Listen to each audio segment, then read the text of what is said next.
Hola maestra, esta es la evidencia del módulo 2. Vamos a comenzar. El primer tema hace referencia a los modelos de comunicación y los elementos que integran a este. Hay que entender la diferencia entre comunicación e información. Para poder informar solamente se requiere tener un emisor, un mensaje y un receptor, mientras que a diferencia de la comunicación se necesita además que haya retroalimentación para poder completar el ciclo. Esto deja los elementos de la siguiente manera. Emisor, la persona que va a enviar el mensaje. El mensaje que va a enviar a través de un canal determinado, este va a ser el medio. Por último tenemos al receptor, que va a ser la persona que va a decodificar el mensaje. Cuando el receptor reenvíe una respuesta al emisor, eso va a completar el proceso de la comunicación. 3. ¿La maestra? El nuevo tema va a ser la fórmula de la VVV, los elementos visuales, verbales y vocales.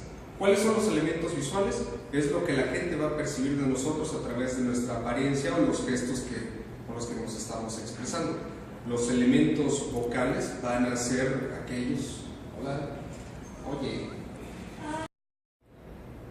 Los elementos verbales, vocales y visuales se integran en la fórmula de la VVV.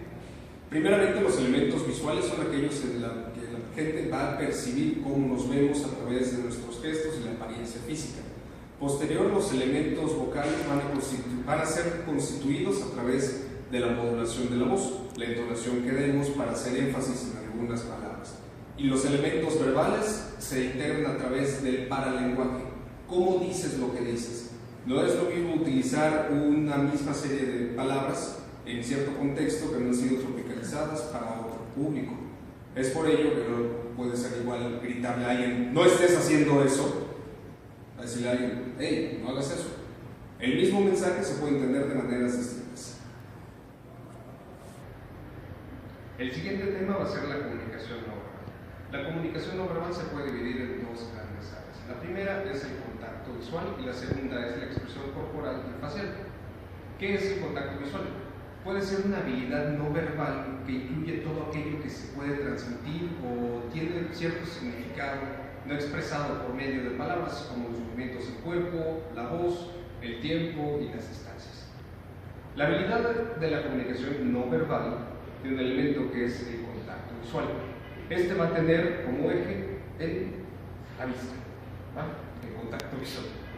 Los ojos, esto es, al establecer comunicación con otra persona, es importante establecer contacto a través de la mirada, no solo por cuestión de respeto.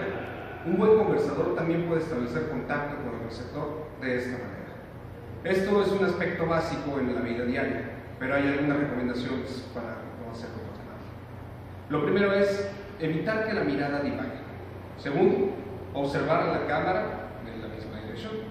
Tercero, concentrar la mirada en un grupo de participantes en una reunión, evitando atenderlo solamente hacia una persona.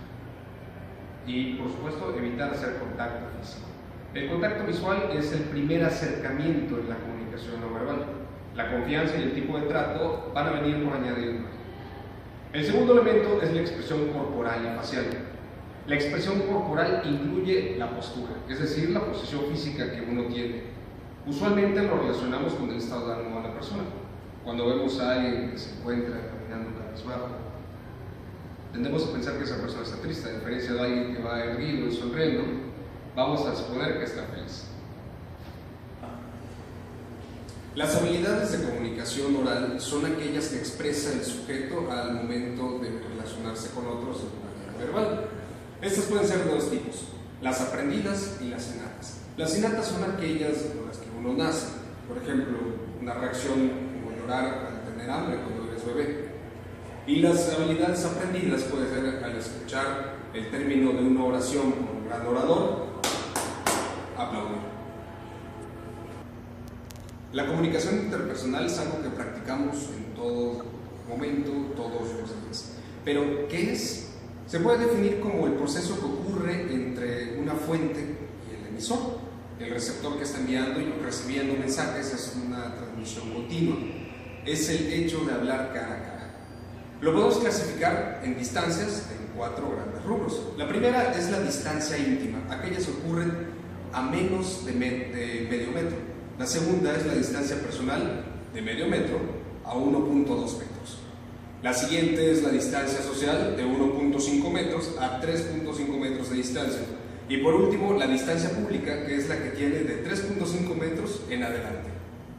Ahora, ¿cuáles son las características de la comunicación interpersonal? La primera es la didáctica. Esto se va a referir a la relación de una o más personas al relacionarse. La segunda es la espontánea, porque surge de manera natural. La tercera es variable, porque esta va a ser afectada por diversos factores, como puede ser el medio ambiente y las personas que están alrededor. Única.